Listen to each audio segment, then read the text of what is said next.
இன்றைய வசனம் சங்கீதம் 40ஆம் அதிகாரம் 17ஆம் வசனம். நான் சிறுமையும் எளிமையுமானவன், கர்த்தரோ என் மேல் நினைவாயிருக்கிறார். கிறிஸ்துவுக்குள் பிரியமானவர்களே, ஒருவேளை எத்தனையோ கோடி ஜனங்களில் தேவன் உங்களை இன்று தெரிந்து கொண்டிருக்கலாம்.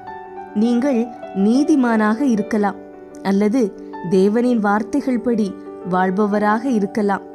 ஊரிலே மிகவும் நல்லவர் என்ற பெயர் எடுத்திருக்கலாம். தினமும் ஜெபம் செய்பவராக இருக்கலாம். இன்னும் என்னென்னவோ தகுதிகள் நமக்கு இருக்கலாம். ஆனால் நம்மிடம் தாழ்மை இல்லாமல் இருக்குமானால் அந்த ஒரே ஒரு குணமே நமது அனைத்து தகுதிகளையும் அழித்து போடும். ஒரு தோட்டத்தில் புதிதாக வாழைக்கன்று ஒன்று நடப்பட்டது. ஏற்கனவே அதற்கு அருகில் ஒரு தென்னங்கன்றும் இருந்தது. வாழைக்கன்று தென்னங்கன்றிடம் கேட்டது, நீ இங்கே எத்தனை வருஷமா இருக்க?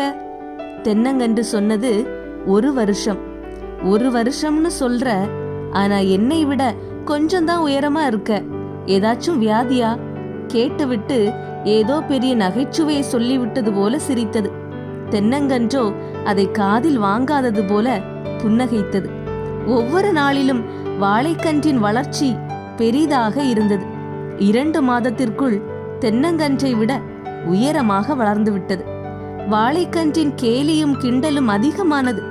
தென்னங்கன்றோ எப்போதும் போல சலனமில்லாமல் புன்னகைத்தது. வாழைக்கன்றை நட்டு 1 வருடம் ஆவதற்குள் தென்னங்கன்றை விட 2 மடங்கு உயரமாகிவிட்டது.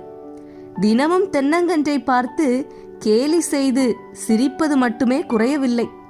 கடவுளுக்கு உன்னை மட்டும் பிடிக்காதோ? ஒரு லெவலுக்கு மேல வளர விடாம தட்டியே வச்சிருக்காரே. நீ இருக்கிற மண்ணில் தான் நானும் இருக்கேன். உனக்கு கிடைக்கிற தண்ணி தான் எனக்கும் கிடைக்குது. ஆனா பாரு, நான் மட்டும் எப்படி வளர்ந்துட்டேன். உனக்கு விதிச்சது அவ்வளவுதான் போல என்று வார்த்தைகளாலே குத்தி காயப்படுத்தியது. தென்னங்கன்றிடம் புன்னகை தவிர வேறெந்த பதிலும் வரவில்லை. இன்னும் சிறிது காலம் சென்றது. அதிலிருந்து அழகான குலை வெளிப்பட்டது. அது பூவும் காய்களுமாக அழகாக மாறியது. அதனுடைய பெருமை இன்னும் அதிகமானது. இரவும் பகலும் தென்னங்கன்றை கேலி செய்து சிரித்தபடியே பொழுதை கழித்தது.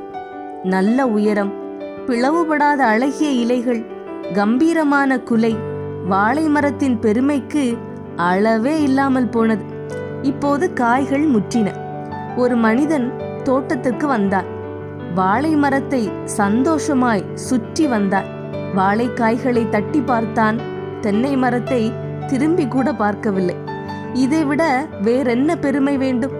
வாழை மரத்தின் பெருமை அடங்குவதற்குள் திடீரென ஒரு புதிய மனிதன் கத்தியுடன் வந்தான்.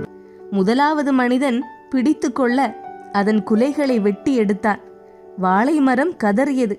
அதன் பெருமையெல்லாம் காணாமல் போனது. மரண பயம் வந்துவிட்டது. அது பயந்தபடியே அடுத்த காரியம் நடந்தது. ஆம், வாழை மரம் வெட்டி சாய்க்கப்பட்டது. 1 வருட காலத்து ஆட்டம் முடிவுக்கு வந்தது.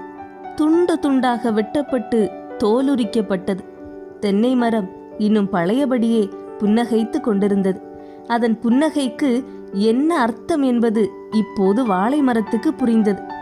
ஒவ்வொரு நாளும் நமக்கும் எத்தனை கேலிகள் இதே போல. கவலைப்பட வேண்டாம். வேகமாக வளர்வதெல்லாம் வேகமாகவே காணாமல் போகும். ஒரு காரியத்தின் துவக்கத்தை பார்க்கிலும் அதன் முடிவு நல்லது.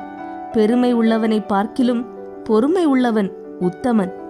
என் அன்பு சகோதர சகோதரிகளே, ஒருவேளை நீங்களும் இன்று சிறுமைப்படுத்தப்பட்டோ, தாழ்த்தப்பட்டோ, ஒடுக்கப்பட்டோ வாழ்ந்து கொண்டிருக்கலாம். கண்ணீரோடு, வேதனையோடு தேவனை நோக்கி மன்றாடி கொண்டிருக்கலாம். கவலைப்படாதிருங்கள். உங்களை கர்த்தர் நினைத்தருள்வார். உங்களை தாழ்த்துவதற்கும் சிறுமைப்படுத்துவதற்கும் உங்களை சுற்றி ஒரு கூட்டமே இருக்கலாம். எப்போது இவன் வீழ்வான் என்று எதிர்பார்த்து கொண்டிருக்கலாம். அவர்களை குறித்து நீங்கள் பயப்பட தேவையில்லை. பயப்படுவதற்கு நீங்கள் கோழையா என்ன? பிரச்சனைகளை எதிர்கொள்ள கற்றுக்கொள்ளுங்கள். உதவி செய்வதற்கு யாருமே இல்லை என்று கலங்க வேண்டாம். உங்களுக்கு உதவி செய்ய உங்களுடைய கர்த்தர் உங்கள் அருகிலே இருக்கிறார். பல கசப்பான அனுபவங்களை எதிர்நோக்கும் போது அவர் உங்கள் மனப்புண்களில் எண்ணெய் தடவி உங்களை தேற்றி பலப்படுத்தி வருகின்றார். ஆழியின் அலைகள் வாழ்க்கை படகில் மோதுகின்ற போதும் அவருடைய சமூகம் உங்களோடு இருந்து உங்களை தாங்கி வந்தது. இக்கட்டும் நெருக்கமும் உங்களை பிடித்து கொள்ளும்போது அவருடைய கற்பனைகள் உங்கள் மனமகிழ்ச்சியாக இருந்து வந்தது. உங்கள் கண்மலையும் உங்கள் கோட்டையும் உங்கள் உயர்ந்த அடைக்கலமுமாயிருக்கிறார். ஒருவேளை இன்று நீங்கள் வசதி வாய்ப்போடு இருந்தீர்கள் என்றால் விதவைகளுக்கும் அனாதைகளுக்கும் சிறுமைப்படுத்தப்பட்டவர்களுக்கும் தாழ்த்தப்பட்டவர்களுக்கும் உதவி செய்யுங்கள். சகேவு என்ற மனிதர் இயேசுவை நோக்கி, ஆண்டவரே, என் ஆஸ்திகளில் பாதியை ஏழைகளுக்கு கொடுக்கிறேன் என்றார். இயேசு அவனை நோக்கி, இன்றைக்கு உன் வீட்டிற்கு இரட்சிப்பு என்று சொல்லி சகேவு வீட்டிற்கு சென்று அவனை ஆசீர்வதித்தார். ஆகவே என் அன்பு சகோதர சகோதரமே, அடுத்தவர் வாழ்வில் ஒளியேற்றி அவர்கள் வாழ்வு செழிக்க நாம் உதவிக்கரம் நீட்ட வேண்டும். நம்மால் யாரும் தாழ்த்தப்படவோ சிறுமைப்படுத்தப்படவோ கூடாது. ஜெபம். தகப்பனே, தாழ்மையானவர்களையும் எளிமையானவர்களையும் அதிகமாக நேசிப்பவரே, இதோ சிறுமைப்பட்டு கிடக்கும் எங்கள் வாழ்வை பாரும். வாழ்வில் எந்த முன்னேற்றமுமின்றி அவமானப்படுத்தப்பட்டு ஏமாற்றப்பட்டு சிறுமைப்படுத்தப்பட்டு இருக்கிறோம். எங்கள் வாழ்வு எப்பொழுது மாறும் ஐயா. விண்ணையும் மண்ணையும் உண்டாக்கியவரே, நீர் நினைத்தால் ஒரு நொடி போதுமே, எங்கள் வாழ்வு மாறுமே. இரங்கும் தகப்பனே, ஏக்கத்தோடு உம் பாதம் வருகின்றோம். எங்கள் வாழ்வில் ஒரு மாற்றம் வராதா என்று ஏங்கி தவிக்கும் மக்களை கண்ணோக்கி நிறைவான மகிழ்ச்சியான வாழ்வை கொடு. இயேசு கிறிஸ்துவின் நாமத்திலே ஜெபிக்கிறோம் எங்கள் நல்ல தந்தையே. ஆமேன், ஆமேன்.